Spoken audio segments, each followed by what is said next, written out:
Hello there everyone, this is Mark III and welcome back to Airborne Kingdom.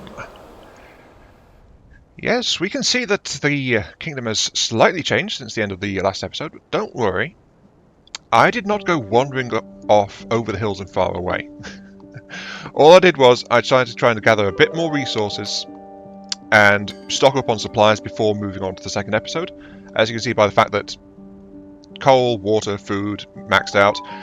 I added 2 warehouses to expand our resource storage by 50% overall, and that's almost maxed out as well by a load of wood and some adobe, some clay. Well, it's just called adobe, so it's adobe.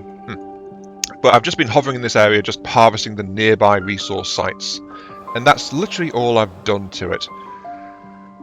But yeah, there has been a little bit of tech progress as well.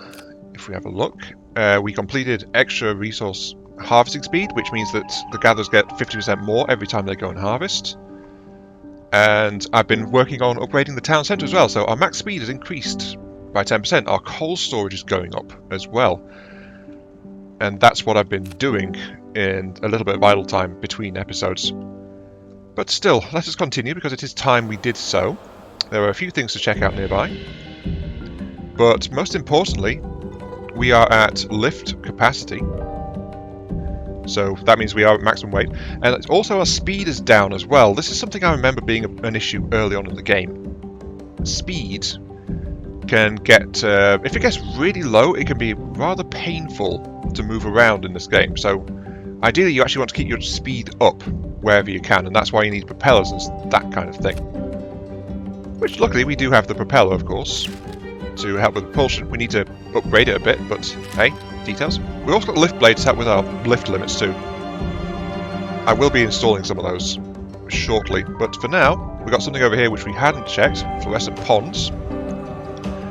A number of small ponds glow with strange colours next to a small abandoned settlement. The walls of the building are dyed in a similar colour to the waters. Source of pigments a mystery, but there we go. We take the dyes, make it our own. Is that the one we already had?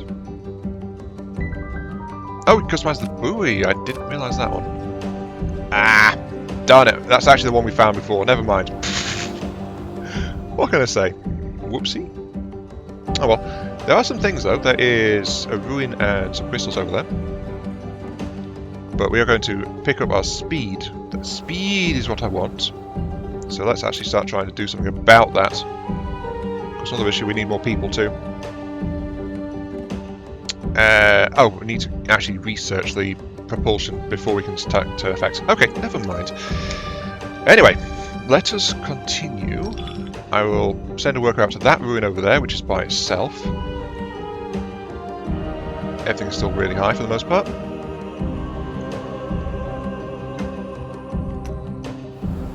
And we'll actually proceed with the quest, I think, to get this kingdom onto the next stage, because we just have to go over there. It's not too far away, it's probably somewhere in these islands we can see in the distance. But there is... Actually, I want to address a little bit on the comment that we got on the previous part, which is from Happy Hafer, actually. Happy Hafer did say that seen another YouTuber do it when it was just released, or maybe it was an early version. When they looked at look forward to seeing the things that have been added since then. The endgame back then was rather boring. I honestly kind of agree. The endgame, I think you're thinking of the release version. And the endgame was basically just fly around and try and solve all the quests and harvest where needed. Because your city had developed to the point where it's like, you just had to try and pick up the stuff as you went. And it became a series of exploration/fetch quests, basically. As you went hither and thither, just trying to work out where things were and remember where you'd last seen things and that kind of thing. That was the end game when the game hit full release, which is when I picked it up. But I think that's what the game devs tried to address with... Let's go with... Actually, I need lift first, don't I? Never mind. They're both text, so it's... Go ahead. Also, I forgot for a moment there. Are you too far away? You are too far away. Yeah, we'll do it when we get back. What I forgot is we should have enough relics to go and get the third tech from that kingdom. The glass furnace, it was.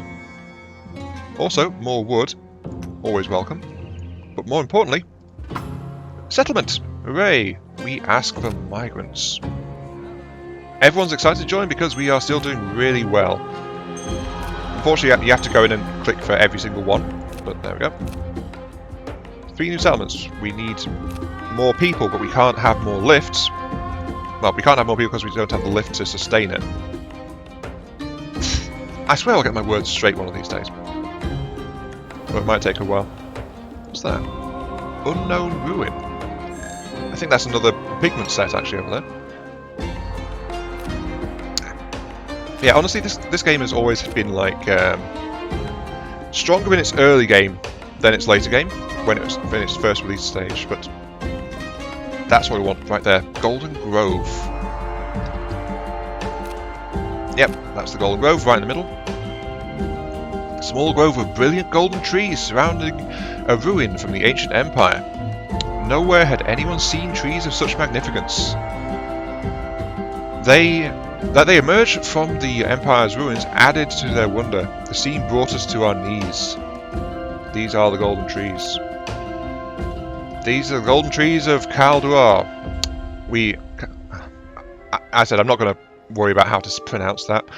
We harvest a sapling, careful not to disturb the grove that remains. We must return to the kingdom of Rutula. And that's what we were looking for, just to get the sapling. We'll also try and pick this up as well. It's another Florescent Ponds. So that gives us another ability to customize ourselves a little bit. Yep, new set of wall and floor tiles.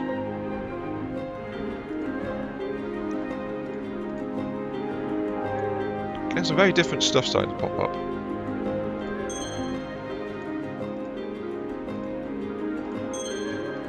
More of a deeper clay-like appearance, I think, is probably fair to say for this. I'll leave that be like that. Oh, there we go. We've got the propellers now. I think I will go ahead and add some more planes to our hangar. But for now, I'm going to pause really quick because we do need to start expanding ourselves. It's upgrade time. Upgrade time. We've got some lifts from the propellers. These provide 25 each for 20 wood and 10 clay. We can afford a whole bunch of these if we are so inclined. Problem is that they burn a lot of coal because they are fully automated. Propulsion, we need to spend some crew people to do that. That's okay. We got a bunch of idle crew. Sorry, citizens, I should probably say. Hangar. And I think, well, there are some things that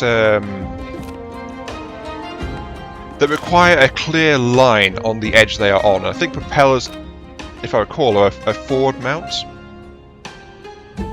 Also, look at this. The propeller does actually have a noise radius around it, so it's like, be careful where you put it. But this, if I put it here, these things are so powerful, it's trying to tilt backwards as well, so that's actually kind of an issue.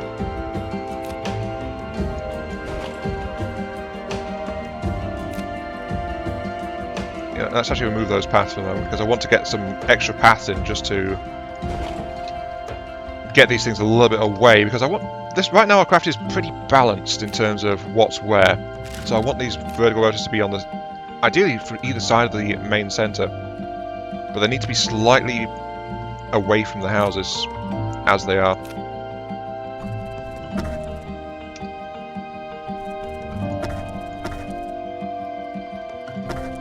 I think that might be enough.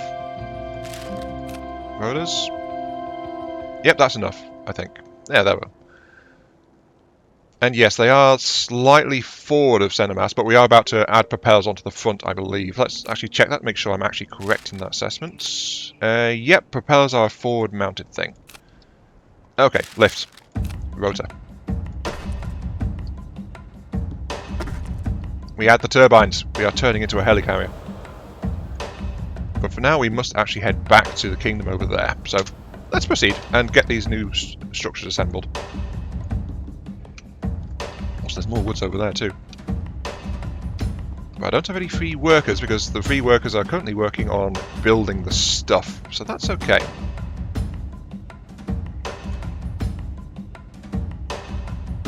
Of course, the problem is when one of these rows goes up, you know, these are powerful. They're going to try and tilt us, or they would have if I didn't have a second one over there.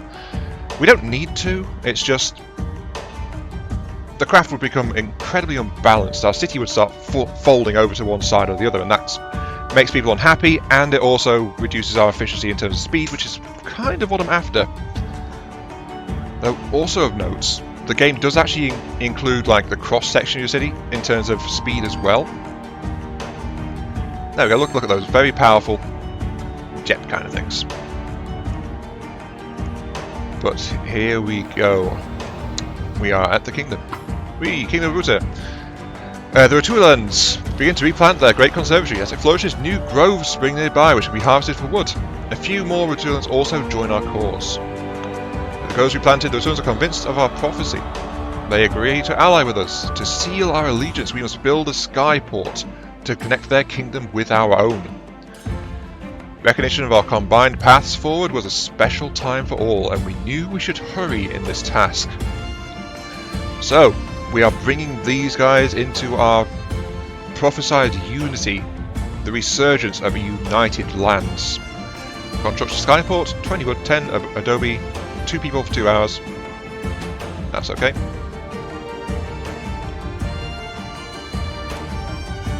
We're also going to get market glass smelter because resources. We want resources. Look at this. We've got these forests, 30 remaining, 15 per trip. So these forests will give us a massive influx of wood. However, I'm not sure if they actually respawn themselves. Let's send the 2 workers to immediately strip that one down. And send... Well, the thing is, if we strip the other one down, it'll actually fill our capacity, but we do need to spend wood, actually, to get some housing up, so let's do that. Got those. We've also got a problem here now that we've got the rotors actually so close over there. We can't exactly readily do that. Let's pause it. I wanted a path along there. A path along there. The rotor's going to cause noise issues, but...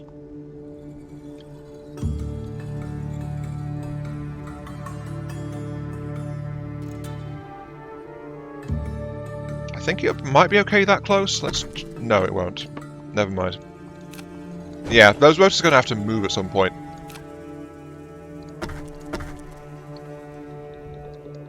But we need the housing now more than anything, so that's what I'm going to focus on.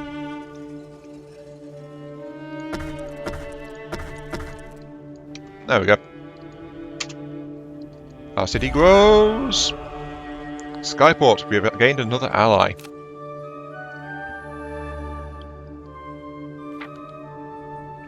Okay, the vine has reappeared. We're now allied with the Kingdom of Rutula. You see, this is what I meant by saying the voice acting is like at the start at the end of the game. So this might have been a good time for a little bit of extra dialogue about it. Just like these things, interacting with the kingdoms, it would have been good to have the dialogue narrated here as well, I think. With the skyport complete, Rutula is now connected to us and its neighbours. A great number of workers also join our cause. They often supply us with +1 wood every hour. Now that they are connected to the skies, it should be easy.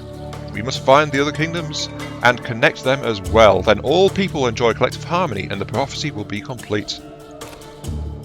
Upon sealing our allegiance, the locals tell us of one last forgotten myth of the ancients and their knowledge. For the legends say the Airborne Kingdom housed 3 distinct wonders atop its flying platform.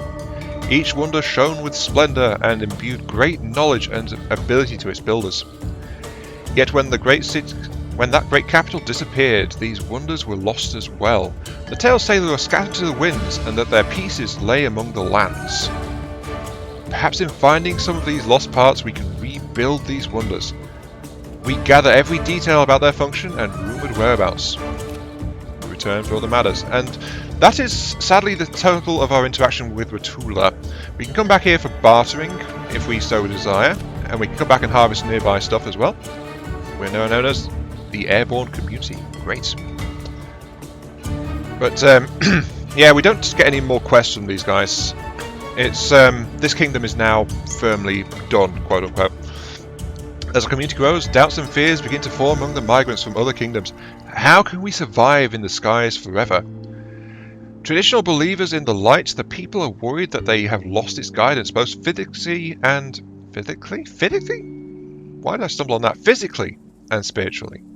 They need these desires fulfilled. We must shine light on all our paths to make our people feel safe when walking in the skies. Or we can build centers of faith so that the light may guide them spiritually. These constructions will help provide our inhabitants' desires. We know of neither construction or the state of our journey, but surely other kingdoms have ideas we can research to make in the skies. Also, our coal reserves are getting kind of low now, because, you know, we're burning it. Let's send 5 people down there. And also, yeah, some inhabitants don't have homes, but I am trying to fix that. I've not fixed it enough. We need to fix it more. Yeah, every time we complete a kingdom quest, it adds an absolute boatload to our population, so...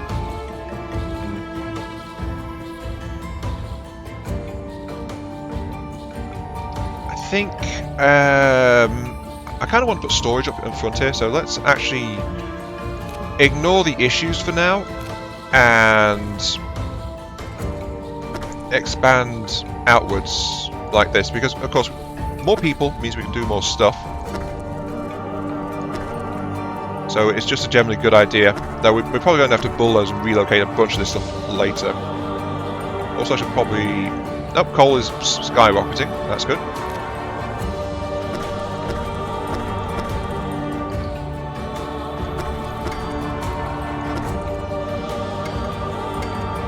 Not enough wood. I need more wood! Send 2 people over there, get more wood. Also, food is getting low. Water's really low. Insufficient aircraft, build more hangars. So yeah, this is again what I mean by sustaining this city is part of the game's challenge. Because we're trying to grow, and we're trying to expand, and as you can see our settlement has bloomed with gaining the Rutula as an ally. It has become a lot bigger. But our resources were also depleting quickly as well, so it's like, you have to watch it, basically. Oh, we're good on coal? Right, come on back. In that case, I do kind of want the woods. Adobe's also not the best, but that deposit is actually empty. Food we need. Send 6 people over there. How much wood do we have? 35. Something I think our next move is going to be an extra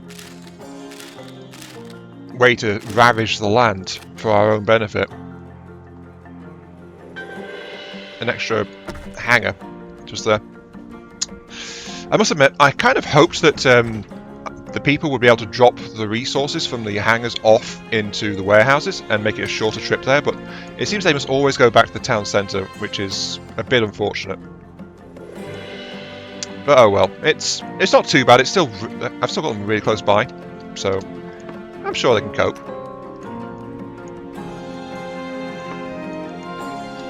Missing clay. That's fine. I hope those forests regrow. I seem to recall they don't. Oh well.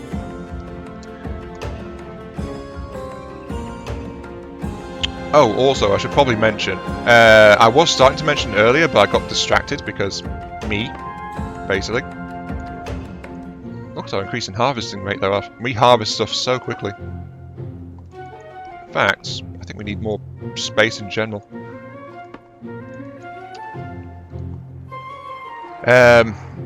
Right, the endgame weakness of this game, mentioned in the comments. I feel like it might still be there, because we are in the base game, you know, that kind of thing. But that might also be, they might have tried to resolve that with the New Game Plus, is what I'm suspecting. let's build these here and here. That's 2 food storage silos.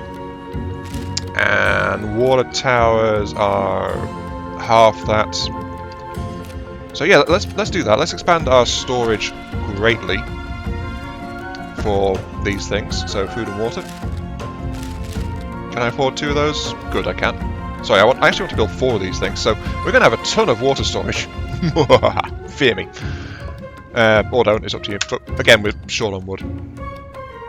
Look at that, we just traded an entire oasis trying to strip it into our water storage. We need to start moving. The resources here are not enough for us, so we need to start moving again. But this is also again where the speed comes in. Look at our speed, it's 24%. Ouch.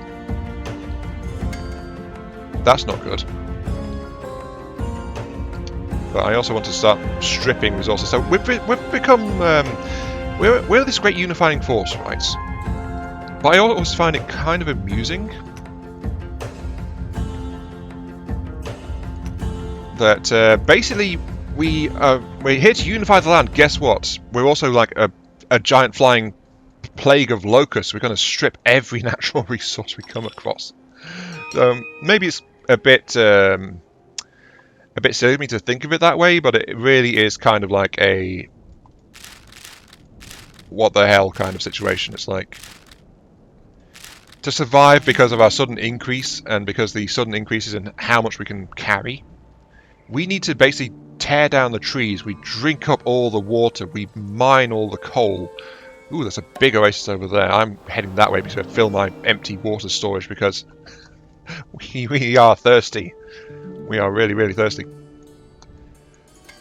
But yeah, just look how much of a boon that first kingdom was to our size. It's great. Also, this is why I left a gap here. I want a second academy. Double our research speed. Ta-da! Also, is it wrong with me to think that those look like they might be some kind of SETI system? Laser defense for asteroids or something? Not something that's actually in this game, I must admit. It was just a sudden thought I had, so it's like, maybe.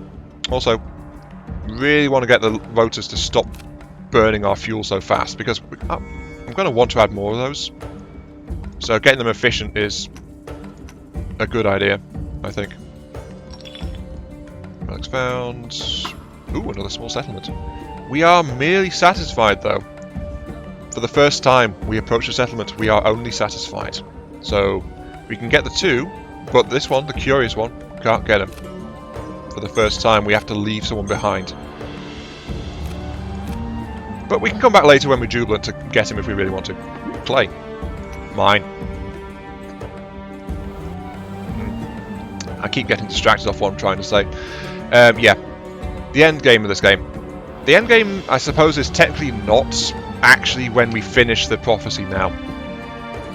Because that is the end game of this game mode. But well, it's the end of this game mode, but it's like the new game plus. I think it was the attempt because it adds more stuff. It randomizes a lot more. You get to bring your city forward. I think I'll say at the end of this run, when we fulfill the prophecy, we will actually go and have a look at that just to see what it is. Because I have honestly not looked at it at all, so I don't know if it does solve the endgame question that Happy Aether put to this. Yep, we're out of range, but there is a very tasty forest just over there. But what I'm planning, though, is... Look at this, our map has expanded. We've got 2 big land masses. I'm going to go along here, I think. Just hit these parts, and then I'll double back this way. So that doesn't sound too bad, right? But plus we get more relics and things, and some quartz we'll also harvest. But we need the speed, though. We need more speed. It's time I put the fate of my people where my boasts are. Or I was going to say put your money where your mouth is, but this game doesn't really use money, so that kind of fell apart really quickly.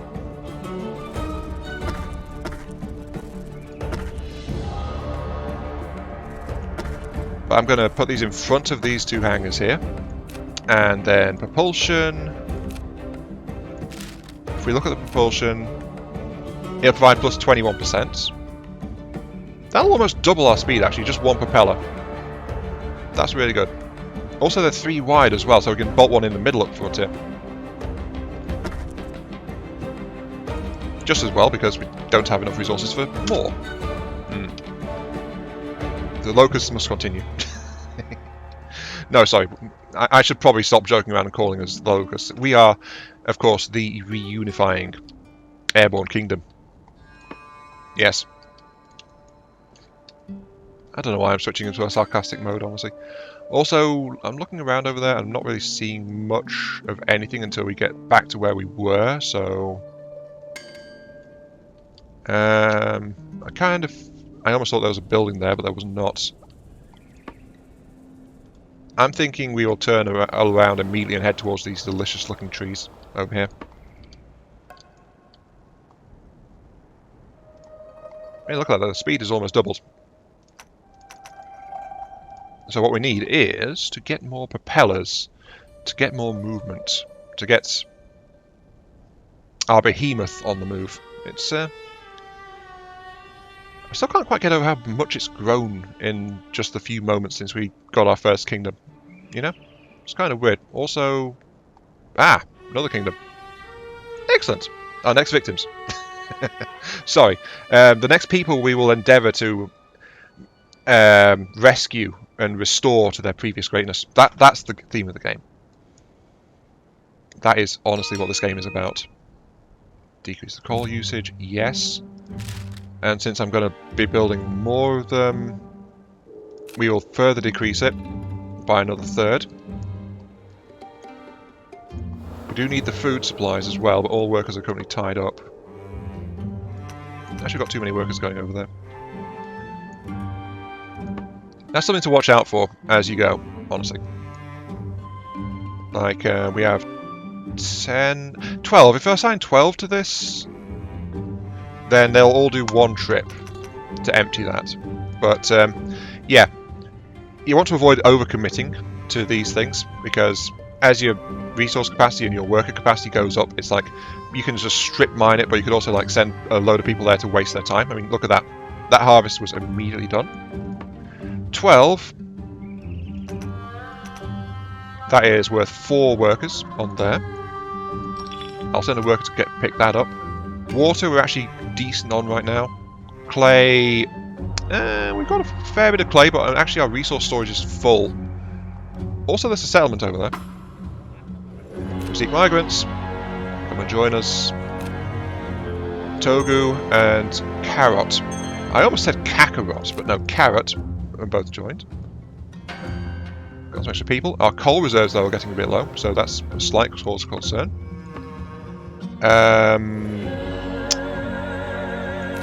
We are researching, aren't we? Yes, we are. We are researching that. I think, actually, I should probably do something about the storage situation. Increase storage or stack the storage. Let's research increased storage for now. Let's get our clay reserves up a bit better. Is there anything else around here? In the fields of Agrómaz. Oh, there's a massive clay deposit there. We don't exactly need that right this second, though. What I want is... I was going to say wood, but I just looked and we've actually got a load of wood, so maybe not. We're going places. Also, there's no water in that oasis. That is unusual. Okay, let's introduce ourselves to these fine people, and then we'll call it an episode. Also, one last note, by the way, there was actually a comment from Dama thinking that it looked kind of Persian in how this game is styled, and actually I agree, that is probably a good term for it. I just didn't think of that when I was talking about it last episode. Anyway, yeah, moving on. Sorry, Dama, I didn't mean to go to your comment so quickly there, but that's how it worked out. Fields of Agrómaz. Agrómaz is surrounded by tilled land, though the fields sit withered and untended. We may seek an audience with their queen to understand their plight and encourage their allegiance to our cause. We speak to the queen whose mind is troubled. The water tables underneath Agrómaz have stopped flowing.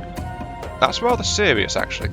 turning all nearby water brackish. Her crops, once the pride of the Empire, can barely feed her own people.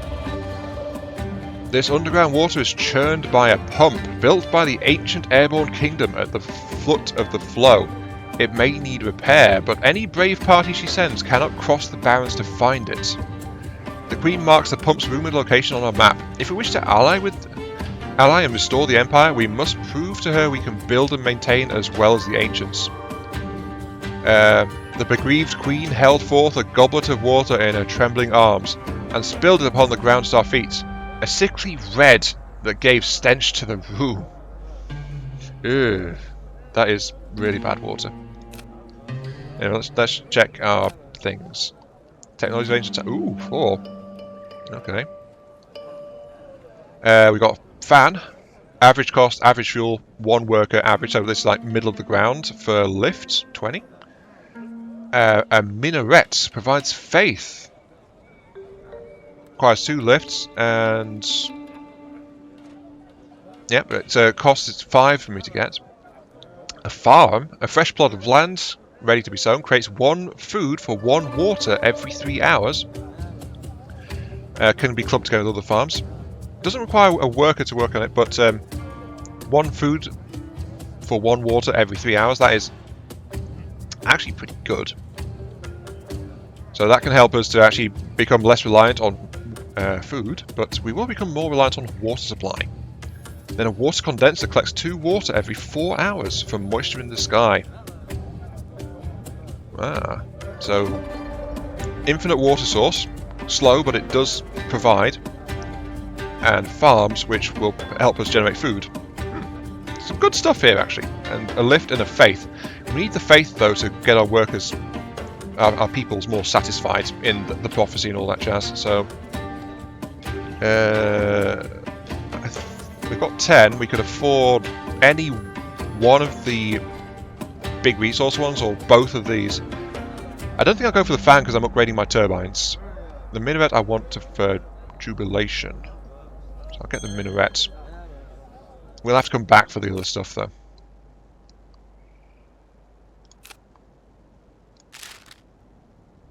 Desires. Minaret, here we go. The minaret provides faith. Okay.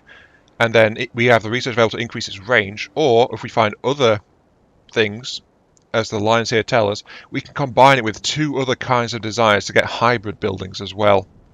That's what these different branches mean in this desire tree. But for now, that's going to have to come later. Complete in 1 hour. That's almost here. There we go. But yeah, we're going to have to call it there. This has been iMark3. Thank you all very much for watching. I'm going to research this one stacking now. But yeah, thank you very much for watching. Hope you guys are enjoying the show and this little wandering around in Airborne Kingdoms. And I'll catch you all some other time. Also, we need a glass smelter as well. Ooh, that's a long structure, isn't it?